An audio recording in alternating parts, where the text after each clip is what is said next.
Amém. Aleluia. Glória a Deus. Bom dia a todos, você pode se sentar. Sejam muito bem-vindos à casa do seu pai. Amém? Ninguém chegou? Amém. Aleluia.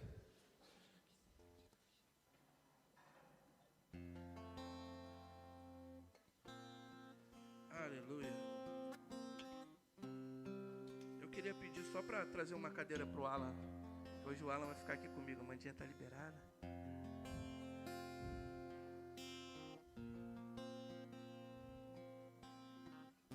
Curve sua cabeça, feche seus olhos. Pai, te damos graças, Senhor, por essa manhã. Cremos, Pai, na ação sobrenatural do Teu Espírito sobre as nossas vidas. Cremos, Pai, que o Teu Espírito Santo vai nos comunicar algo do Seu coração, vai nos orientar segundo a Sua boa, agradável e perfeita vontade. Pai, nos dedicamos, Senhor, à Tua palavra e entregamos a nossa vida em totalidade a Ti, Pai. Cremos no agir, no mover, na operação sobrenatural do Teu Espírito Santo em nós. Cremos, Pai, no efeito do conhecimento e da prática da Tua palavra, Pai, em nossas vidas. Te somos gratos porque sabemos que o Senhor tem cuidado de nós em todo o tempo, Pai. O Senhor não tem nos desamparado, mas o Senhor tem estado conosco em todos os nossos caminhos. Nós reconhecemos a Ti, Pai, em cada ato, em cada feito, em cada detalhe. Muito obrigado, Pai, porque o Senhor tem nos livrado até de coisas que nós não sabemos, Pai. Por isso, Senhor, nós Te somos gratos. Pelo Senhor nos amar primeiro, pelo resgate através do sangue de Cristo, através do sacrifício na cruz. Obrigado, Pai, porque em retribuição a esse amor, Pai, quando nós éramos inimigos Teus, o Senhor nos enviou um presente. Esse presente, Ele aplacou a sua ira e nos tornou filhos, Pai. Não povo, como o povo era na antiga aliança, mas o Senhor fez de nós filhos, herdeiros Teus e co-herdeiros com Cristo. Por gratidão no coração, Pai, queremos te agradar em todo o tempo. Queremos oferecer a Ti a nossa vida, a nossa mente, o nosso corpo em totalidade, Senhor. Não vamos deixar nada de fora, mas vamos viver. Estamos aqui trabalhando para que a nossa vida venha Te deixar orgulhoso, venha trazer a Ti, Pai, um orgulho de tal forma que o Senhor vai olhar para nós e dizer: este é meu filho amado, em quem eu tenho prazer. Obrigado, Pai. Esse é o alvo que nós buscamos. Nós buscamos estar cada vez mais parecidos contigo, estarmos, Senhor, cada vez mais perto, mais aliançado, mais, Senhor, íntimo de Ti, porque nós sabemos que esse efeito produzirá em nós uma mudança onde pessoas ao nosso redor serão tocadas e transformadas pela Tua palavra, Pai. Muito obrigado porque somos referências Tuas, Senhor. Somos referências Tuas e cremos que pessoas serão, Pai, inundadas, tocadas e transformadas através da Tua palavra em nós. Te agradecemos por isso em nome de Jesus. Amém e amém. Você já falou com o irmão que está do seu lado? Se você ainda não falar, fala assim: ô meu irmão, que bom que você está aqui. Amém? O motivo de nós estarmos aqui reunidos, todos nós, é o mesmo: adorar o nosso Deus e Pai. Amém? Eu sei, vocês podem estar sentindo falta de alguns irmãos, é porque tinha um evento onde o supervisor nosso, ele vai levar a filha dele para ser apresentada na igreja de Leiria, que é a igreja sede aqui em Portugal. E aí a Tânia foi lá representando a gente, junto com a Juliana e o Felipe. Mas no domingo que vem eles estarão aqui, amém? Então, fique tranquilo que não aconteceu nada. Na verdade, eles foram honrar a nossa liderança. Então, você está preparado para a palavra de Deus? Oh, glória! Então, abra comigo lá em Tiago 1, versículo 12. Vamos tratar algumas coisas aqui que são importantes para a nossa vida.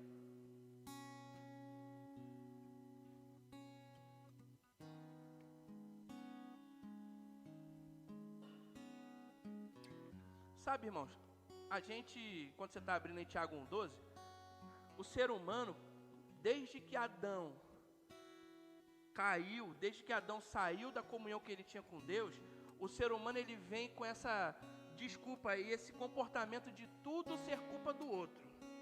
Quantos já ouviram, quando alguém erra, a pessoa se justifica dizendo que a culpa foi do outro? Hoje eu estava estudando há alguns dias já em relação a esse assunto, e hoje a gente vai entender um pouco em relação a essa questão de a gente assumir No Brasil a gente gosta de usar a expressão matar no peito, a gente assumir aquilo que a gente faz, porque todo erro que nós cometemos não é culpa de ninguém, é culpa nossa. Repita comigo, o erro que eu cometo é minha culpa. Amém, amados?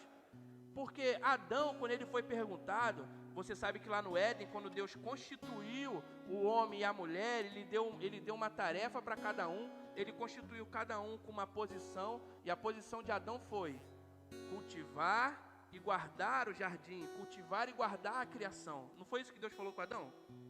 Cultivar e guardar. E a Eva, quando ele faz a Eva, ele coloca a Eva numa posição de ser uma auxiliadora idônea. Amém, amados? Então, a Eva, ela não tinha a responsabilidade de ser o governo da terra. Quem tinha a responsabilidade de ser o governo da terra, de cuidar, de gerenciar aquilo tudo, foi Adão. Era Adão. Adão era quem tinha a responsabilidade. Porém, quando a Eva, ela come do fruto, e o Adão depois come do fruto, e Deus vem falar com Adão, o que Adão responde para Deus?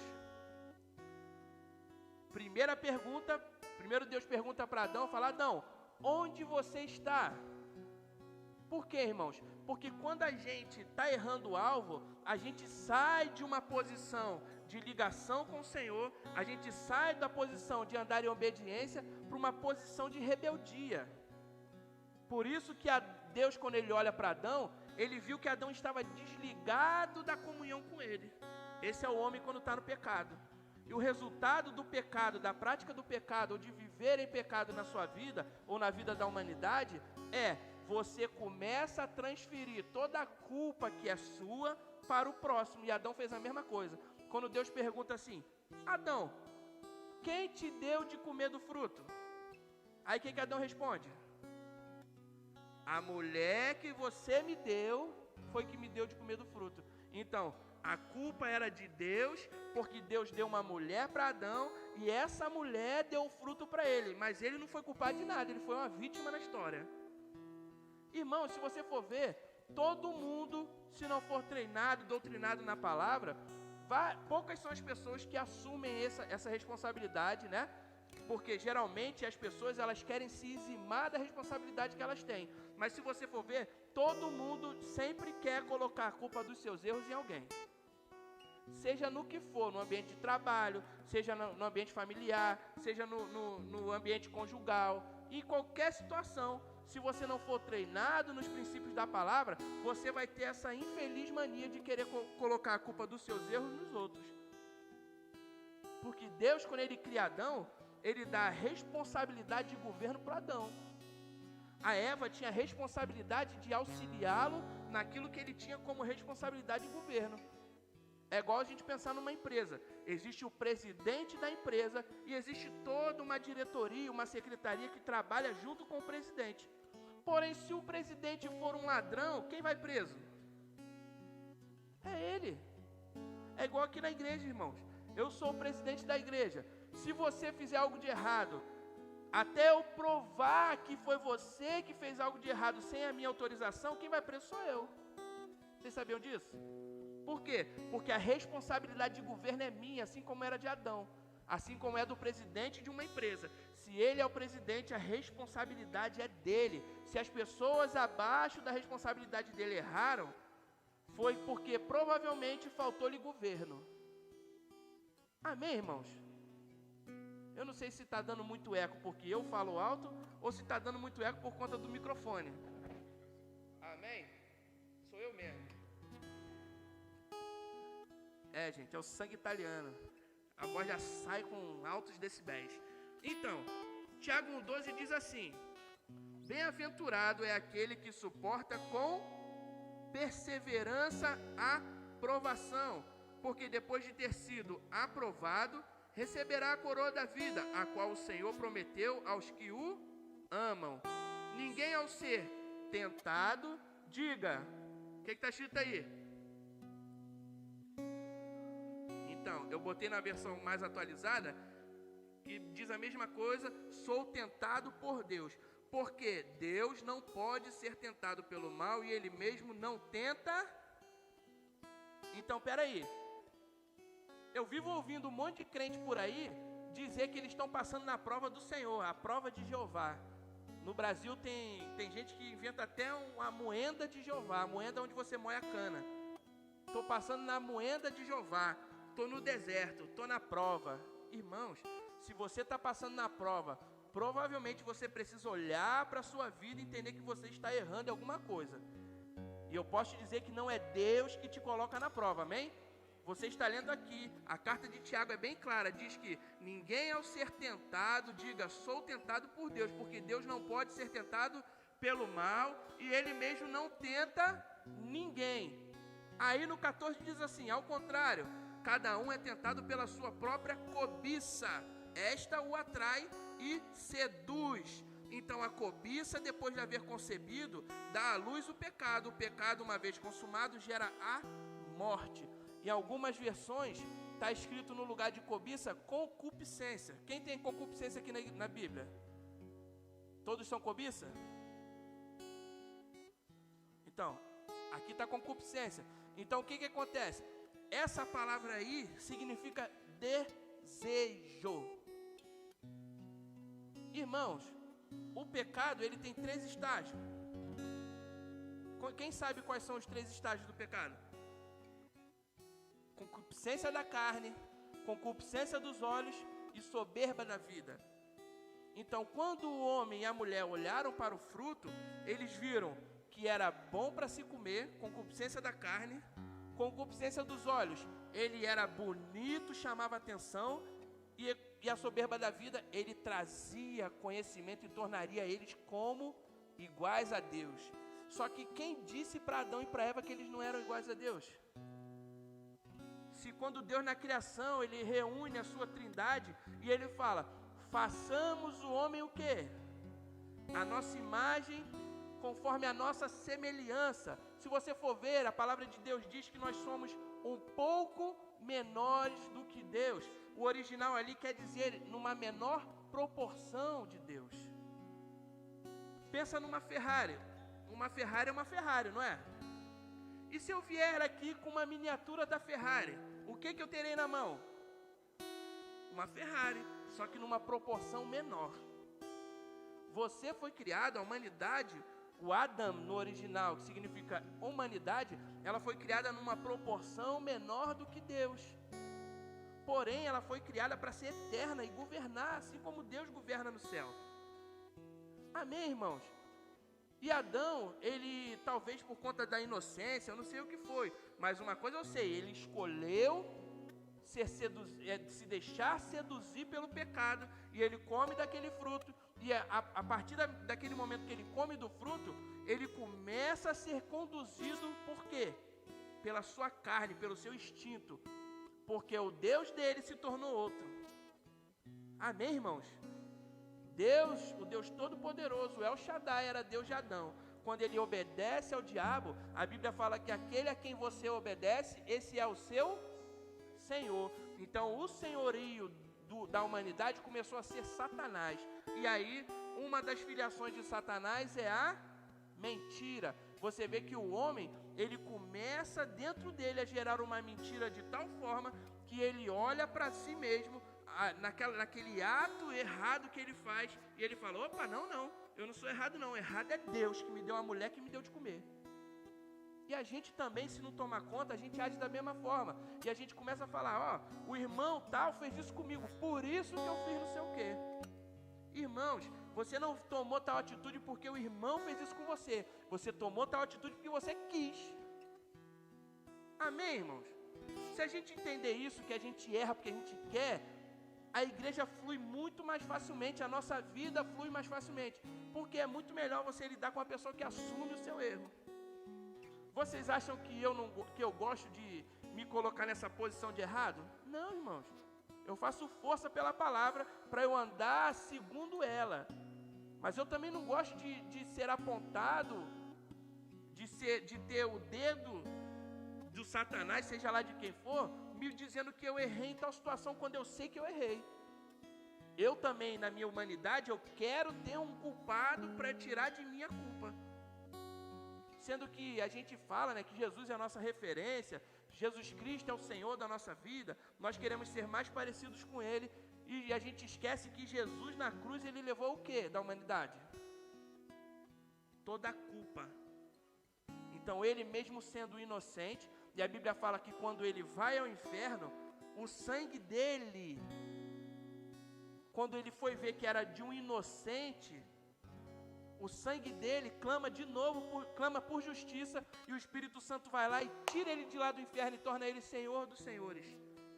Levanta, ressuscita ele dos mortos e dá ele autoridade. Irmãos, se você for entender, Deus não faz diferente com ninguém. Se você começar a assumir aquilo que você faz, vai chegar um ponto onde você não vai mais tomar atitudes erradas. Por quê? Porque você vai ser guiado pelo Espírito. Romanos 8,14 diz que aqueles que são guiados pelo Espírito de Deus, esses são filhos de Deus. Se você é filho de Deus, você é guiado pelo Espírito. Quem é guiado pelo Espírito não entra em engano, não entra em dolo. E na hora de você reagir, você não reage. Você age segundo a orientação do Espírito. Você age segundo a palavra.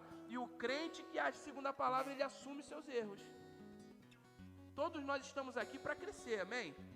Não existe o super crente aqui, irmão. Não existe. Todos nós estamos em um processo de transformação. Se você diz que você é perfeito, eu não sei como é que você ainda não foi arrebatado. Se você não tem nada para mudar na sua vida, irmãos, por favor, venha aqui na frente e ore por mim. Porque mesmo eu tendo mais experiência, mais conhecimento talvez que você, o que eu vejo é que eu preciso mudar e muito na minha vida.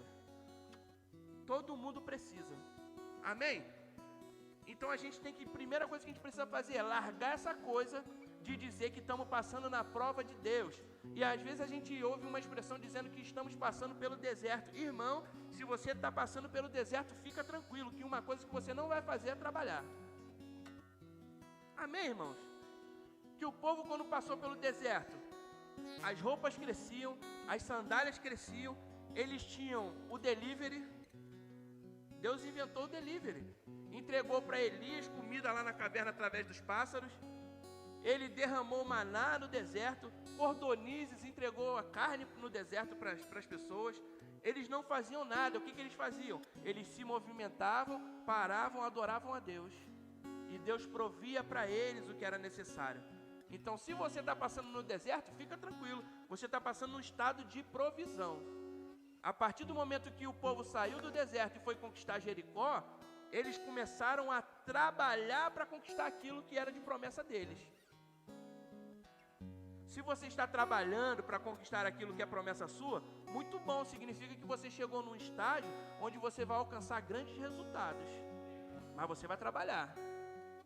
Então não diga, se você está passando por algum momento onde você está sendo desafiado, não diga que é Deus que está te colocando nesse desafio.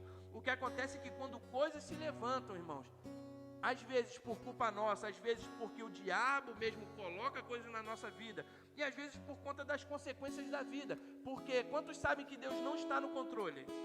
Essa é uma das frases muito comuns de ser ouvida, não é? Deus está no controle. Não, Deus está no governo. Governo é uma coisa, controle você que está da sua vida. O presidente, ele estabelece leis, mas ele não está no controle da sua vida, tá? O presidente vai entrar na sua casa, ele vai falar assim, ó, a partir de hoje eu que mando na sua casa. Ele faz isso. Por quê? Porque o presidente, ele é o governo da república.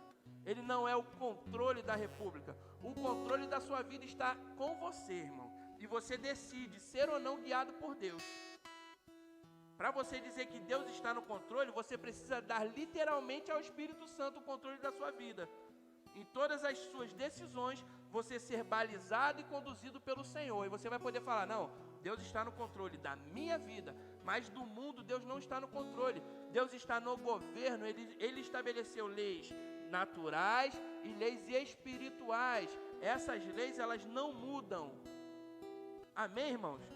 Porém, a Bíblia fala que você vai ver quando Jesus foi tentado pelo diabo, ele fala o diabo fala para Jesus assim, olha, se você prostrado me adorar, eu vou te dar todos os reinos da terra. Por quê? Porque para mim foi dado. Quem deu todos os reinos da terra para o diabo? Adão, no Éden. Porque todos os reinos da terra eram de Adão. Deus criou tudo que foi criado e Ele projetou, além daquilo que foi criado como terra, Ele projetou um jardim é algo planejado. E Ele falou, ó, Adão, o jardim é a sua terra, é a sua casa, o seu habitat. Isso aqui é seu. Mas Ele tinha responsabilidade de gerenciar toda a terra. Adão era o governo da terra. E aí Ele passa esse governo para o diabo. Amém, gente? Agora, a terra, nas leis espirituais e naturais, são estabelecidas e foram estabelecidas por Deus.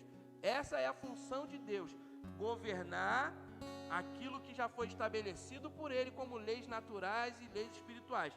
Isso não é para hoje, a gente está falando a respeito de a gente assumir aquilo que é nossa responsabilidade e mudar a nossa vida, amém? Deu para entender até aqui? Então você viu que cada um, quando é tentado, ele é tentado pelo quê? Pelo seu próprio desejo. Meu irmão, se você ficou chateadinho com alguém, magoadinho com alguém, é porque precisa dentro de você uma mudança para que você seja amadurecido ao ponto daquilo não te afetar mais.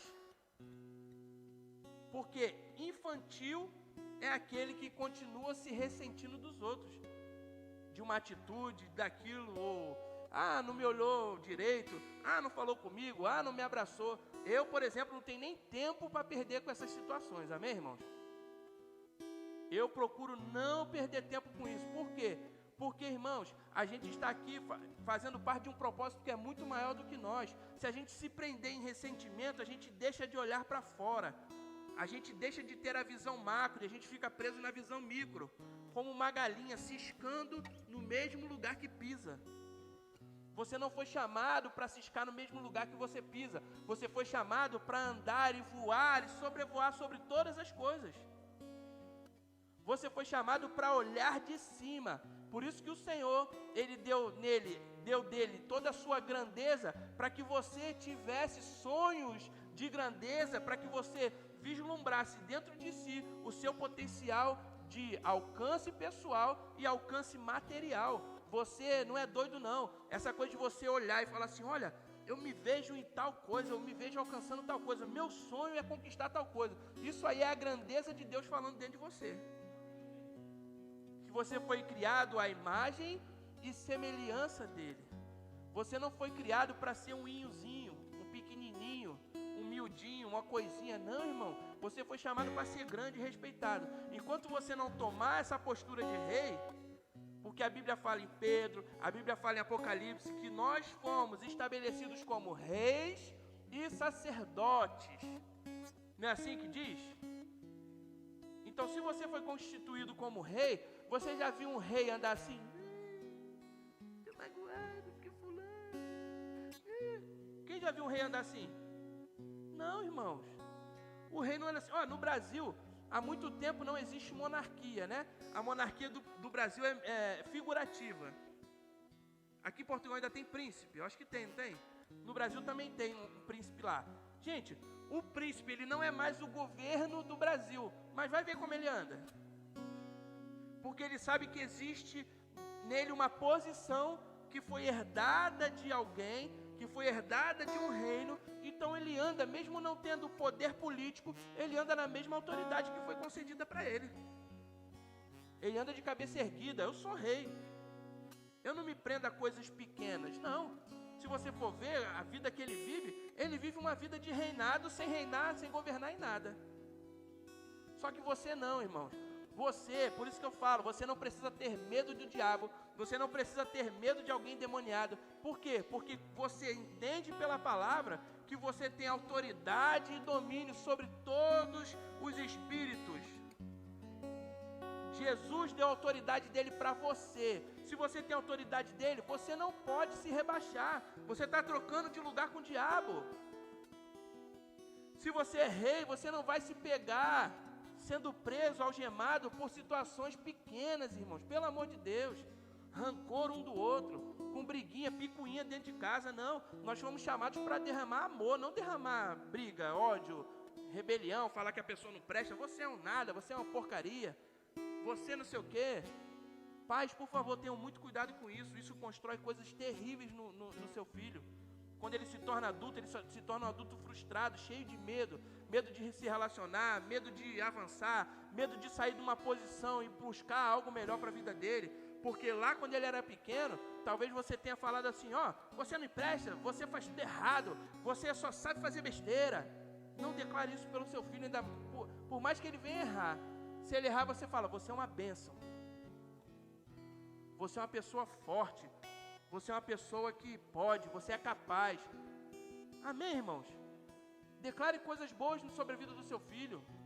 Não declare coisas ruins. Seu filho não foi chamado para viver sobre um jugo de pressão dessa forma. Porque Jesus Cristo tirou tanto eu quanto você dessa condição de escravidão para viver uma condição de reino. Então, se você está tratando mal assim o Filho de Deus... Eu falei aqui ontem no encontro de casais, a Bíblia fala que os filhos são herança do Senhor. E as pessoas falam assim, os filhos são herança do Senhor, Deus me deu os filhos por herança. Não, irmão, você está lendo errado. Os filhos são herança do Senhor, porque quem fica com a herança é quem vive, não é quem morre, não. Então o seu filho é o filho de Deus, é a herança dele. A responsabilidade sua é criar bem o seu filho, para que ele se torne alguém que vai ser um orgulho, vai ser um lucro para Deus. Porque os pais, eles conquistam riquezas para deixar para os seus filhos aquela riqueza como herança. Amém, irmãos? Pai não trabalha duro, acorda cedo, vai para cá, vai para lá, investe sua vida, investe seu tempo, para quando chegar na hora dele morrer, ele deixar um monte de dívida para o filho. Se ele morrer, acontecer isso, é porque ele trabalhou em vão, não é? Qual pai aqui acorda e fala assim, vou deixar uma dívida aqui de 50 mil euros para o meu filho hoje? Quem acorda assim? Não, gente. Um pai e a mãe, quando eles acordam querendo conquistar algo de melhor para a família deles. É o que motiva. Eu já vi pessoas que eram preguiçosas, meu Deus do céu. Mas a pessoa, até para abrir o olho, tinha preguiça. Aí a pessoa teve um filho. Aquele filho se tornou a motivação dele se levantar, sair de casa e trabalhar e conquistar coisas. Eu conheço gente na minha família que era assim. Você falava em trabalho, a pessoa dava até urticária, dava até coceira nela. Vai trabalhar. Não, ela vivia de simidão. Você conhece isso? Simidão se me dão alguma coisa, eu estou vivendo. Eu conheço gente da minha família que vivia de simidão. Vivia sempre pedindo, nas costas, na aba dos outros. A gente fala no Brasil, na aba. Vivia sempre às custas dos outros. E aí, a partir do momento que aquela pessoa gerou um filho, a vida dela, o olhar, a condição da mente dela mudou. E hoje ela é trabalhadora. Você olha assim e fala, não, rapaz, isso aí é mesmo Deus. É um milagre. Amém, irmãos? Então, a gente precisa entender que os nossos filhos, eles precisam ser bem tratados, assim como as nossas esposas, as esposas ao marido. Por quê? Porque nós estamos cuidando dos filhos de alguém, que por acaso é também o seu pai. Amém, gente? Ele nos gerou pela palavra da verdade para que fôssemos como primícias das suas criaturas. Vocês sabem estas coisas, meus amados irmãos. Cada um esteja pronto para ouvir, mas seja tardio para falar e tardio para ficar irado, porque a ira humana não produz a justiça de Deus. Portanto, deixando toda a impureza e acúmulo de maldade, acolham com mansidão a palavra implantada em vocês, a qual é poderosa para salvá-los. Sejam praticantes da palavra e não somente ouvintes, enganando a vocês mesmos, porque se alguém é ouvinte da palavra e não praticante, assemelha-se àquele que contempla o seu rosto natural no espelho, pois contempla a si mesmo, se retira e logo esquece como era a sua aparência. Mas aquele que atenta bem para a lei perfeita, lei da liberdade, e nela persevera, não sendo ouvinte que logo se esquece, mas operoso praticante, esse será bem-aventurado no que realizar. Amém, irmãos? Você foi chamado para que você não fique nesse ponto onde tudo te deixa irritadinho. Você foi chamado para quê? Para que você, através do conhecimento da palavra, e não só do conhecimento, mas da prática da palavra. Repita comigo, prática. É importante que você pratique a palavra, porque se você não praticar, se você for um ouvinte negligente, o que você está escutando aqui hoje, você vai sair daquela porta, você vai ter esquecido, porque não vai ter efeito nenhum na sua vida. Mas se você crê que a palavra de Deus é verdade, você vai ouvir essas instruções, você vai sair por aquela porta e você vai praticar aquilo que você ouviu. Se você se irritava à toa, o que você vai fazer? Você precisa trabalhar o seu eu, o seu ímpeto, porque isso é um hábito, e você vai aprender a respirar e contar até 10, para que você não responda com ira aquilo que você teve como afronta a você. Amém, irmãos? Principalmente as mães, os pais com os filhos. Porque geralmente a pessoa que mais sofre com o nosso temperamento é quem está perto. Não é? Ou você é diferente de mim? Geralmente a gente tem menos cuidado, onde a gente deveria ter muito mais, com aquele que está perto de nós. E o pai fala com o filho de qualquer jeito, e às vezes dá um tapa no filho, e fala, você é isso, sai daqui. Gente, não faça isso. O marido gritando com a mulher, os dois discutindo, gente, é a coisa mais feia do mundo, eu sei que é. Acontece, mas não deveria acontecer, nem comigo, nem com você. A gente deveria aprender a engolir o nosso ímpeto e olhar e pensar como Jesus pensaria. E responder como Jesus responderia. Como? Com amor, com calma, com brandura. Isso é uma coisa que você muda da noite para o dia? Não, isso é um hábito. Para que algo se torne um hábito na sua vida, você precisa praticar pelo menos por 20 dias. Aí aquele comportamento se torna um hábito. Quem entra no ginásio, se a pessoa não ficar firme no primeiro mês, ela for uma semana, e aí daqui a pouco ela vai só mais 2 dias na outra semana, e depois ela vai um dia na outra semana, ela acaba largando o ginásio. Por quê? Porque ela não passou pelo momento de adaptação, onde o corpo dela se transforma de um corpo preguiçoso para um corpo que está habituado ao exercício. Se você não fizer o esforço, não passar por esse período onde você faz força, você vai ter esse problema, irmãos. Amém?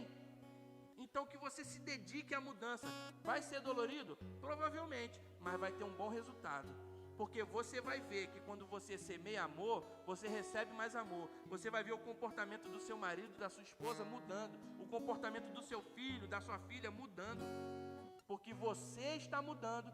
Toda ação, ela provoca o quê? Uma reação. Se você tem a ação de amar quando a outra pessoa está tratando você mal, você vai provocar uma ação de mudança nela. Às vezes, no primeiro instinto, no primeiro momento, não vai acontecer. Por quê? Porque a pessoa já está habituada a lidar com você nesse ímpeto. Então, quando ela disser algo para você que vai ser ofensivo para você, ela já espera de você uma resposta ruim. Porque ela já está preparada com o revide. Isso é normal acontecer. Aí você usa uma linguagem disruptiva. O que é uma linguagem disruptiva? Você força o cérebro da outra pessoa a não agir como ela tem como instinto um treino. Você força o cérebro dela a pensar, porque você tira ela do equilíbrio. E você provoca uma ação onde causa nela um incômodo e ela se sente desconfortável, que obriga ela a reagir de uma maneira diferente. Se você é a pessoa que vivia gritando dentro de casa, começa a falar baixo. Irmãos, a Tânia sempre fala comigo, amor, fala mais baixo, porque você está vendo aqui, eu não preciso nem de microfone para pregar para a multidão, porque eu já tenho a goela que sai a voz muito alta. E a Tânia, ela fala baixo, ela não fala alto, ela fala, amor, fala baixo. Por quê? Às vezes eu estou falando com as pessoas, e por eu falar muito alto, num ambiente muito próximo, a pessoa às vezes dá até uma vagueada, eu vejo, porque eu falo alto naturalmente. Mas a Tânia não. Ela, por falar baixinho, o que ela faz? Ela força a pessoa a prestar atenção para poder ouvir o que ela está falando. Quer ver, gente? Vou dar um exemplo para vocês. Quando está todo mundo no ambiente, todo mundo falando ao mesmo tempo. E aí você vê alguém falando assim, ó. Ai, cara, tu viu um negócio aí, não sei o quê. O que acontece? Todo mundo olha para aquele pessoal que está sussurrando. Não é? É ou não é? Por quê? Porque é um comportamento diferente. No meio do barulho, você vê um comportamento diferente que te causa uma estranheza, te causa uma disrupção no seu cérebro e você precisa prestar atenção naquilo ali. É o que acontece quando você muda seu comportamento. Amém, irmãos? E a Bíblia está falando aqui em Tiago que a responsabilidade de deixar toda impureza é de quem? É de Deus? É de quem? É nosso, irmãos. Amém? Vamos continuar lendo. No versículo 27. Está dizendo assim: a religião pura e sem mácula para com o nosso Deus e Pai é esta: visitar os órfãos e as viúvas nas suas aflições e guardar-se incontaminado do mundo. Só que se você for ler no 26, ele diz assim: se alguém supõe... Está escrito assim na sua Bíblia? Está escrito na sua Bíblia assim? Se alguém supõe, se alguém pensa, se alguém acha que é religioso, se você acha que você é o bom, o bambambam, aquele que é o purinho, irmãos, olha o que está dizendo: mas não refreia a sua língua, está enganando a quem? E a sua religião é vã. Se você é uma pessoa que acha que é santarrona, que acha que é o bom, que acha que está sobre o bem e o mal, a sua religião é vã. O que você está fazendo é totalmente vão. Por quê? Você não refreia a sua língua. A sua língua é o Senhor da sua vida. E aí, Tiago está falando aqui, que você não se prenda à sua língua, mas que você vá o quê? Prestar assistência às outras pessoas. Porque a verdadeira religião, a palavra religião, ela vem de religação. Religião quer dizer religação. Então nós temos, se você diz que é religioso, você é alguém que faz a religação, a conexão das pessoas com Deus. E não é gritando, falando mal, reclamando que você está ligando os outros com Deus, Que a última coisa que a pessoa olha nesse seu comportamento, a última coisa que ela identifica nesse seu comportamento é quem? É Deus. Porque você está mais parecido com o Senhor do mundo do que o Deus Todo-Poderoso. Você está mais parecido com o diabo no seu comportamento do que com Deus. Aí você... Tudo você... reage dessa forma. Age não, você reage dessa forma. Toda vez que você é confrontado, você reage dessa forma, você está sendo igualzinho o diabo. E não parecido com Deus. Quando você foi chamado, tirado de uma condição de pecado, para viver uma condição de santidade. Amém, irmãos? Aí não, Guilherme, mas o Senhor vai me ajudar. Vai, eu tenho certeza disso. Por isso que Ele mandou o Espírito Santo para falar com você e a palavra como seu manual de vida. Aí tem gente que fala assim, não, mas eu estou guiando, estou conduzido, estou sendo guiado pela palavra, por Deus, e nem abre a Bíblia em casa. Não faz um momento de oração, não tem um momento de comunhão com a família. Está fazendo o quê, irmão? Se abrir tua Bíblia, deve ter até uma nota de 50 escondida lá, que você nem lembra mais. Amém, irmãos? Eu já fui na casa de pessoas onde eu falava assim, presta sua Bíblia aí. Quando eu pegava na Bíblia da pessoa, a Bíblia estava colada. De tão velha que a Bíblia estava lá guardada. Ou então, você via a Bíblia estava lá, não, Salmo 91. A página chega a estar amarela, tu vê assim e fala, essa Bíblia já foi branca. Quando tu passa para outra página, a página branquinha, da cor desse papel aqui assim, ó. Por quê? Porque a Bíblia se tornou um enfeite, um peso de papel na casa dessa pessoa. A pessoa não tem comunhão, não lê o manual de instrução. Se você não lê o manual de instrução, você não consegue extrair o máximo daquilo que você tem. Amém, gente? Você está aprendendo alguma coisa aqui? E deixa eu falar outra coisa. Eu vejo pessoas falando assim, não, mas eu ando no fruto do Espírito, porque o Espírito me move a andar no fruto. Mentira, não move nada, irmão. O fruto do Espírito é responsabilidade sua e minha de exercer. O fruto do Espírito, ele evidencia o caráter de Deus forjado em você. Agora, quem pratica o fruto do Espírito é quem? Eu e você. Nós é que praticamos, tomamos a decisão de andar segundo isso aqui. Gálatas 5,16, está dizendo assim, ó. Digo, porém, o seguinte, vivam no Espírito e vocês jamais satisfarão os desejos da carne, porque a carne luta contra o espírito, e o espírito luta contra a carne, porque são opostos entre si, para que vocês não façam o que querem. Então, um dos segredos em Gálatas 5 é, para que você não faça o que você quer, ande segundo a orientação do Espírito. Amém? Só que a decisão é sua. Mas se são guiados pelo Espírito, vocês não estão debaixo da lei. Ora, as obras da carne são conhecidas e são imoralidade sexual, impureza, libertinagem, idolatria, feitiçaria, inimizade, rixas ou brigas, ciúmes, iras, discórdias, divisões, facções, invejas, bebedeiras, orgias e coisas semelhantes a essa. Mas, o que é o fruto do Espírito? O fruto do Espírito é amor, alegria, paz, longanimidade, benignidade, bondade, fidelidade, mansidão, domínio próprio. Contra essas coisas não há lei. Porque as obras da carne, irmãos, até a lei é contra. Se você anda em imoralidade sexual, você pode ser condenado por isso. Se você anda em impureza, esse comportamento de andar em impureza pode te levar também a uma condenação judicial. Se você anda em libertinagem, a mesma coisa. Se você anda em idolatria, talvez a idolatria possa te levar também para esse ponto, Se você começar a se expor na idolatria. Se você anda em inimizade, você pode estar inimizade, rixa, ciúme, ira, discórdia e divisão, isso aí tudo anda junto, Se você anda dessa forma, você pode gerar briga com as pessoas, você pode gerar atrito com as pessoas, com um funcionário seu, seja lá com quem for com que você se relacione, essa pessoa pode mover uma ação judicial contra você. Se for no ambiente empresarial, ela pode dizer que foi assediada moralmente por você, e você vai sofrer no bolso aquilo que você poderia não estar sofrendo, por conta de um comportamento ruim. Amém, irmãos?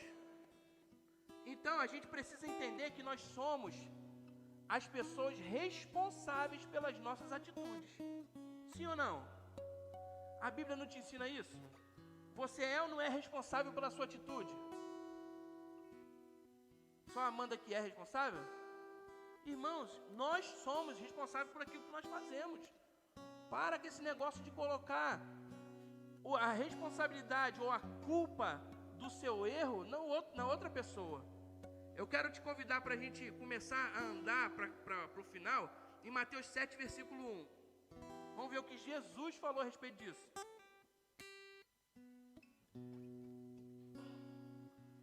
Mateus 7, 1 diz assim: não julguem, para que vocês não sejam julgados, pois com o critério com que vocês julgarem, vocês serão julgados, e com a medida que vocês tiverem medido, vocês também serão medidos. Porque você vê o cisco no olho do seu irmão, mas não repara na trave que está no seu próprio. Jesus está perguntando aí. O que ele está perguntando? Por que você não para de tomar conta do cisco que está no olho do seu irmão e toma conta da trave que está no seu olho? Irmãos, olha a diferença de tamanho. Porque se você está com o olho só vendo o erro dos outros, é porque no seu olho tem um erro muito maior. Você vê que Jesus fala que o erro daquele que você está apontando é um cisco, e por você estar apontando o outro, o seu erro é uma trave. Quantos sabem que é uma trave? É algo muito grande, irmãos. Então, um cisco e uma trave. Pelo amor de Deus, você não é fiscal, nem eu somos fiscais de Jesus. A gente precisa aprender a parar com essa mania de dizer quem é santo ou não, de dizer quem faz isso ou não, de dizer que é errado ou não. A gente precisa semear o que é certo na vida das pessoas e também andar segundo a palavra na nossa vida, na nossa família. Parar com essa coisa de achar que é melhor que os outros, irmãos. Se você acha que você é melhor que o outro, é porque você está num ponto tão baixo que o seu orgulho, soberba, seja lá o que for, te cega de tal maneira que você acaba se achando melhor que alguém. quando aquele que você diz que é Senhor e Salvador da sua vida, Ele sendo melhor do que todos nós, Ele se esvaziou da sua glória e se fez o quê? Homem, como todos nós, foi tentado em tudo. Hebreus fala que Jesus foi tentado em tudo e aprendeu a obediência por tudo aquilo que Ele passou. Jesus foi tentado em tudo, foi obediente em tudo, por isso que quando Ele se entrega, Ele recebe um nome que é acima de todo nome. Irmãos, faça isso, porque talvez no início vai gerar um desconforto em você, mas vai gerar em você um peso de glória. Você, quando for levado aos céus, você vai ter uma recompensa muito maior no Senhor. E aqui na terra também, irmão, se você semeia amor, você vai ser atropelado pelo amor se manifestando na sua vida. Pessoas vão começar a querer te abraçar, pessoas vão começar a querer te abençoar, pessoas vão começar a querer se levantar para injetar alguma coisa como gratidão, como amor na sua vida. Amém, gente? Não ande segundo os preceitos do mundo. Romanos 12:2 diz: não vos conformeis com este século, ou com o governo atual, com o mundo, com aquilo que há no mundo, mas transformai-vos pela renovação da sua.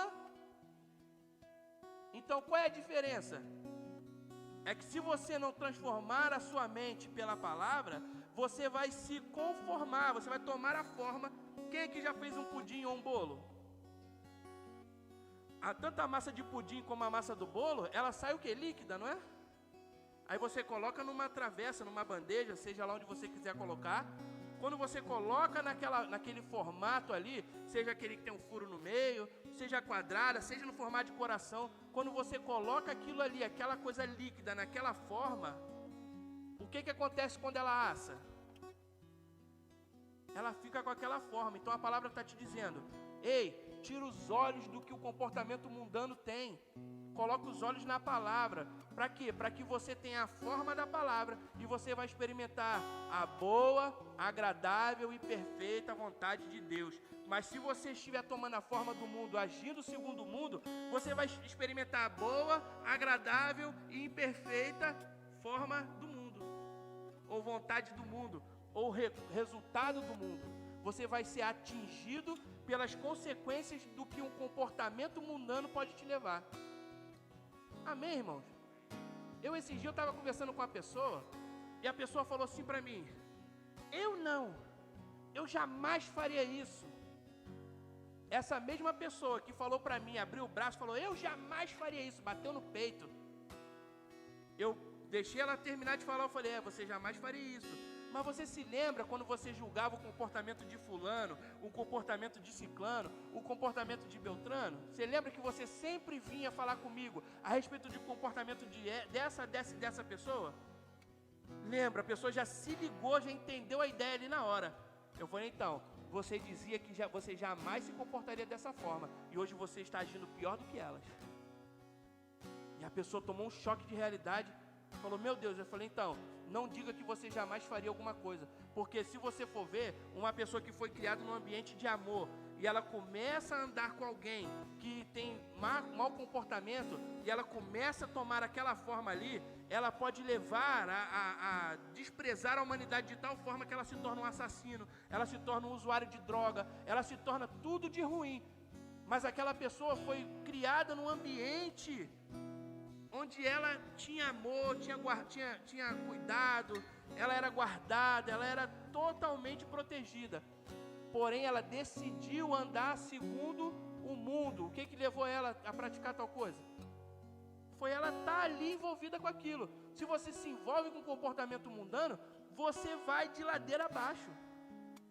Não adianta, a palavra nos dá um conselho, que a gente não venha flertar com o pecado. A Bíblia fala: fuja da aparência do mal. Não é fugir do mal, irmão.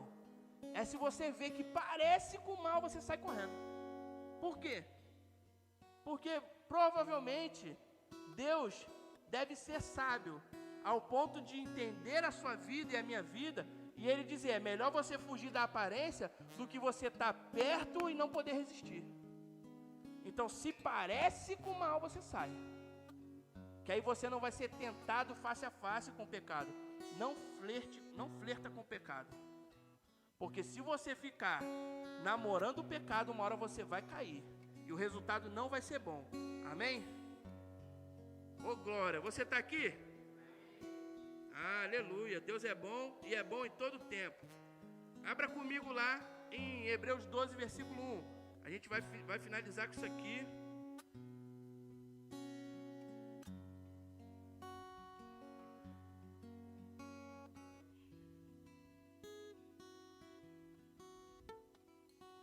Todos abriram? Eu sinto falta do tempo que tinha um barulhinho das folhas. Aí você sabia que você tinha um tempo para beber água, para mexer em alguma coisa aqui, né? Hoje em dia você fala, já abriram. Não dá nem tempo de dar um gole na água. Hebreus 12, versículo 1. Portanto, nós também, pois estamos rodeados de uma tão grande nuvem de testemunhas, deixando todo o embaraço e o pecado que tão de perto nos rodeia, e corramos com paciência a carreira que nos está proposta, olhando para Jesus, autor e consumador da fé, o qual pelo gozo que lhe estava proposto, suportou a cruz, desprezando a afronta, e assentou-se à destra do trono de Deus. Vamos dar uma pausa aqui. Primeiro ponto em Hebreus 12. Nós estamos rodeados por uma tão grande nuvem de testemunhas.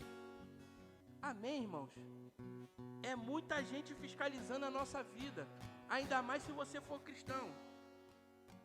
Eu não sei se aqui fala a mesma coisa, mas no Brasil, a pessoa sabe que você é crente, ela não fala nada com você. Às vezes ela até te rejeita um pouquinho, só que você interpreta essa rejeição de maneira errada.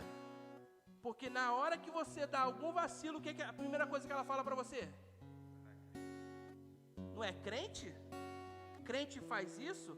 Crente faz aquilo? Crente não sei o quê? Sabe por quê, irmãos? Você representa um Senhor que tem um padrão. Você vê aqui que ele está falando, deixa disso, larga todo embaraço. E o pecado que fica te rodeando, sai disso. Mas o quê? Olha para Jesus, que é o autor e consumador da sua fé. Você tem que ter como base de comportamento Jesus Cristo, que suportou todas as coisas e hoje está lá com o nome que está acima de todo nome. Jesus, ele olhou e falou, epa, eu vou passar, porque eu sei que existe uma recompensa em Deus. Irmãos, tem uma recompensa em Deus para a sua vida. Se você tem uma vida de obediência, você vai ter a recompensa no Senhor, irmãos. A obediência, ela atrai a bênção. Porque tudo que Deus fez já está feito. Ele já te abençoou. Filipenses 1:3 diz o quê? Bendito Deus e Pai do nosso Senhor Jesus Cristo, o qual nos abençoou com toda a sorte de bênção nas regiões celestiais em Cristo Jesus. Então Ele já mandou para você a bênção. É Filipenses, Efésios 1:3. Efésios 1:3. Filipenses 4:19 diz o quê? O meu Deus, segundo a sua riqueza, há de suprir todas as suas necessidades em glória. Então, a parte de Deus, Ele já fez, já está pronto. O que acontece? Se a gente vive uma vida de desobediência, não vive segundo a palavra, a gente começa a construir muros que impedem da bênção nos alcançar. E a gente, às vezes, se pega falando, Senhor, por que você não me abençoa? E eu creio que Deus fica lá em cima falando assim, ué, de novo? Ah, Jesus não fez tudo aí, não pagou o preço? Você nem pagou pela bênção. Você já recebeu a bênção, irmão. E você está aí falando da terra que eu não te abençoo, se eu já te dei todas as coisas. O que acontece? É que nós estamos com a desobediência, com o comportamento errado, criando barreiras que impedem da bênção nos alcançar. Nós somos responsáveis, irmãos, todos nós, até dentro da nossa família, pelo ambiente familiar. Quem aqui é o sacerdote do lar? Vamos lá, tem um monte de família aqui, né? Quem é sacerdote do lar? Quem é? Quem? Todos são sacerdotes do lar, porque a Bíblia fala que, ela não fala, o homem foi constituído rei e sacerdote, fala assim? Fala que todos aqueles que aceitaram a Cristo foram constituídos reis e sacerdotes. Então eu e você somos responsáveis pelo reino e sacerdócio da nossa casa. Amém? Imagine se o sacerdote não faz o que é necessário ser feito, a casa, o templo, aquele habitat, o ambiente familiar dele não vai ter mudança, não vai receber uma mudança que é provocada pela sua vida de santidade. Ah, mas meu marido é um grosso, irmã. Começa a agir com sabedoria. A Bíblia fala, a mulher sábia, ela edifica o seu lar, e a tola destrói. Se o seu marido é um turrão, né? É aquele touro bravo, começa a trabalhar o amor, que ele vai ficar constrangido. Eu era uma pessoa extremamente grossa. A Tânia começou a mudar o comportamento dela. Quanto mais grosso eu era, por conta da minha cultura familiar, a gente foi criado sendo muito reto. E nem sempre dentro da nossa família, no nosso relacionamento no dia a dia, a gente tem que ser reto e incisivo dessa forma, irmão. Tudo pode ser dito, depende da forma que se é dito. Se você agir diferente, começar a semear amor no seu comportamento, a pessoa que é grosseira, ela vai olhar e falar assim, ei, ela não vai saber como reagir, aquilo vai começar a provocar uma mudança nela. Começou a provocar uma mudança em mim, eu comecei a ser uma pessoa melhor, cada dia melhor com a minha esposa. Entenda bem, a vida da outra pessoa, a minha vida, é o resultado do meu relacionamento com as pessoas. A vida do seu marido, do seu filho, é o resultado do seu relacionamento com ele. Se você não tem um bom relacionamento com as pessoas, você vai provocar nas pessoas um resultado ruim. Se você tem um bom relacionamento, você vai provocar um resultado bom. Amém? Então é nossa responsabilidade semear. O solo que está sendo jogado a semente não é nossa responsabilidade. A nossa responsabilidade é semear, irmão. E uma hora, aquela terra, aqui tem muita agricultura, tem terra que você chega, ela não está boa para o plantio, não está na condição perfeita para você plantar alguma coisa. O que você faz? Você começa a injetar nutrientes naquela terra, adubo, coisas que vão fazer ela enriquecer, para depois você injetar a semente.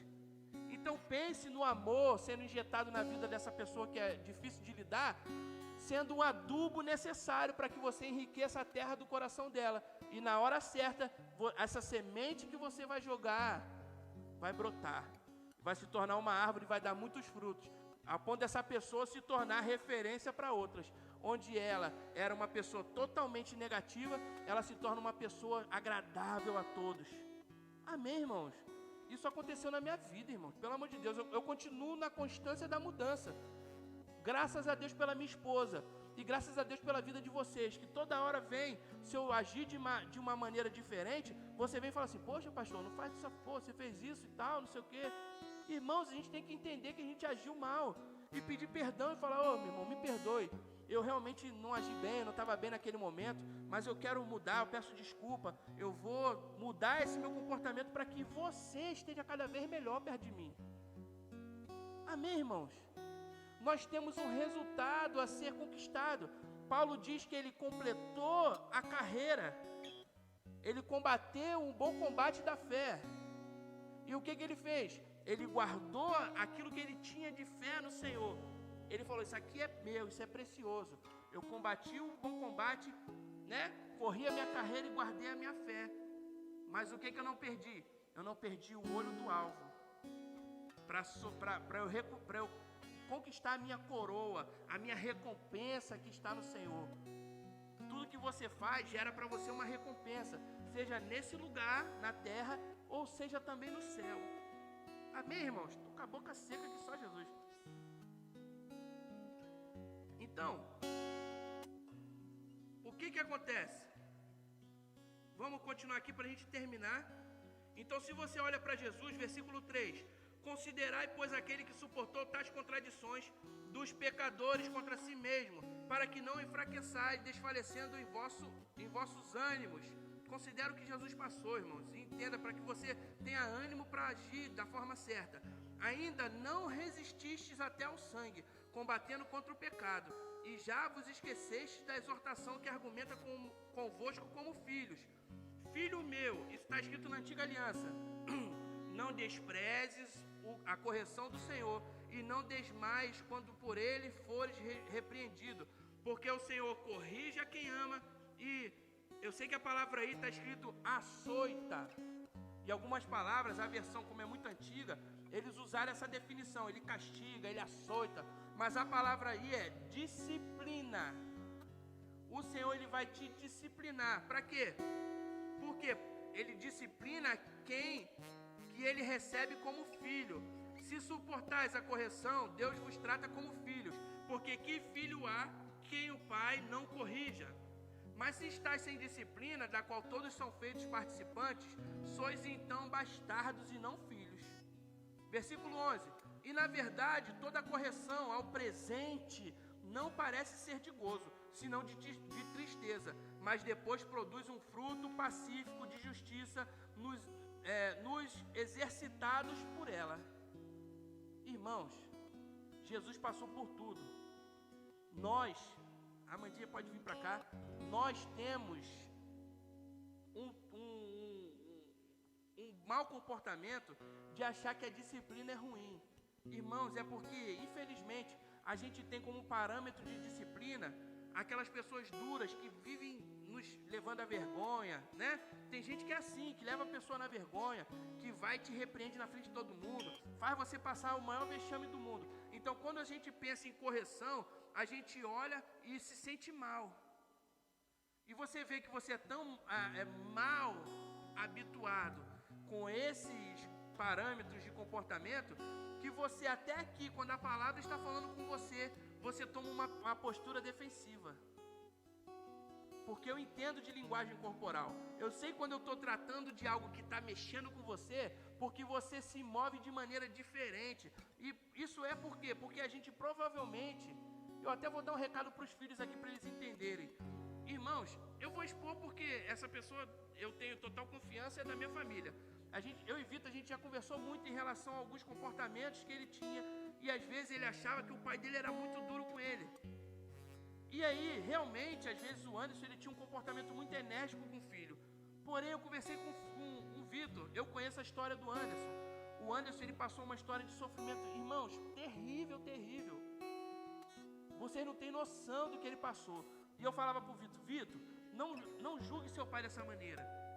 Eu sei que é ruim a gente ouvir a respeito, através do nosso pai, uma palavra tão dura dessa forma, mas ele está agindo assim dessa forma porque ele está aprendendo a lidar com tudo isso. Ele está sendo moldado pela palavra, e ele não teve nos pais dele uma boa referência de comportamento. Ele não foi criado num ambiente de amor, ele foi criado num ambiente de violência. Procure entender, saber qual foi a história do seu pai e da sua mãe. Talvez ele tenha passado uma história terrível, que vai fazer com que você olhe e mude a sua visão que você tem do seu pai e da sua mãe. Porque as pessoas só dão aquilo que elas têm. Se elas não forem aperfeiçoadas pela palavra, elas vão agir e reagir com você de acordo com aquilo que elas foram criadas no contexto familiar. E no caso do Vitor, o Anderson agia daquela maneira, porém o Vitor, ele só sabia a parte dele, do relacionamento dele com o pai, mas ele não sabia a parte do pai, que o pai, todas as vezes que reagia mal com ele, se sentia mal com isso e ficava entristecido. Por quê? Porque ele estava sendo moldado pela palavra, e dentro dele, ele sabia que ele tinha a vontade de não reagir daquela maneira, mas ele reagia. Só que hoje, a coisa é totalmente diferente. Se você for ver o relacionamento dos dois, eles se tornaram amigos. Na verdade o Vitor fica perturbando o pai, né? O Vitor faz cosquinha nele e puxa o pé dele, ele para, e o Vitor abraça e beija ele, para, me larga. E antigamente não existia isso, irmãos, mas eles foram expostos a uma palavra, receberam a palavra e foram transformados pela palavra. Hoje em dia, você pode ir lá na casa deles à noite. O que acontece na casa deles à noite? Todo dia, um da família ora pelos planos e propósitos que a família tem. Todo dia, o Vitor ora um dia, a Ellen ora o outro, a Valentina ora o outro, a Suzana ora no outro, o Anderson ora no outro. Eles hoje são referência de uma família que vive uma vida com Deus. E eles estão sendo a cada dia mais aperfeiçoados por essa palavra. Têm conquistado coisas no Senhor. Por quê? Porque o Senhor é um bom pagador. Se você se aproxima dele, é impossível você não receber recompensa. Você pode ficar de pé? Em Filipenses 4, versículo 8, está dizendo assim, é a fórmula para você se livrar de toda contaminação. Filipenses 4:8 diz, finalmente, irmãos, tudo que é verdadeiro, tudo que é respeitável, tudo que é justo, tudo que é puro, tudo que é amável, tudo que é de boa fama, se alguma virtude há e se algum louvor existe, seja isso que ocupe o pensamento de vocês. E o que também aprenderam, receberam e ouviram de mim, e o que viram em mim, isso ponham em prática, e o Deus da paz estará com vocês. Amém, irmãos? Quero convidar você a fechar seus olhos. E eu quero que você pense, será que você, talvez, não se coloque nesse lugar de orgulho? Irmãos, Deus honra os humildes de coração. Consulte o seu coração, veja se existe alguma raiz de amargura. A Bíblia fala que a gente tem que deixar de lado toda a raiz de amargura. Se você acha que causou dor em alguém, se você acha que está devendo um pedido de perdão a alguém, se você acha que está devendo uma palavra, uma frase de dizer que eu te amo a alguém, irmãos, que nesse momento, você que está aqui com a sua família, faça isso. Aproveite a unção que está disponível nesse lugar, aproveite o poder de Deus. Olha, eu vou te dizer uma coisa, aquele que pede perdão, aquele que fala que ama, aquele que dá uma palavra de incentivo, ele recebe muito mais recompensa do que aquele que está ouvindo. Amém, irmãos? Aleluia! Irmãos, eu creio. Olha, a Amanda vão estar cantando uma música aqui. Eu vou te dar esse tempo para você se envolver com a unção, para que você se envolva com esse ambiente que hoje o teu pai, ele te trouxe aqui para você realmente ter uma mudança radical na sua vida. Você vai sair daqui, vai parar de colocar a culpa nos outros, vai assumir a sua responsabilidade de servo do Senhor, e você vai agir segundo a palavra, irmãos. Meu Deus do céu, que coisa boa. Ontem a gente estava aqui no encontro de casais. Que coisa linda foi ver os casais. Há tanto tempo eles não falavam uma palavra de amor, de incentivo ao outro. E eu vi casais chorando, casais se derramando, emocionados, porque aquilo ali já tinha tempo que não acontecia. E eles disseram um para o outro, eu te amo. Nossa, eu me orgulho, eu acho você excelente nisso, naquilo. E, irmãos, foi algo maravilhoso que destravou a vida deles. E eu sei que o Senhor está fazendo um novo projeto na sua vida e na minha.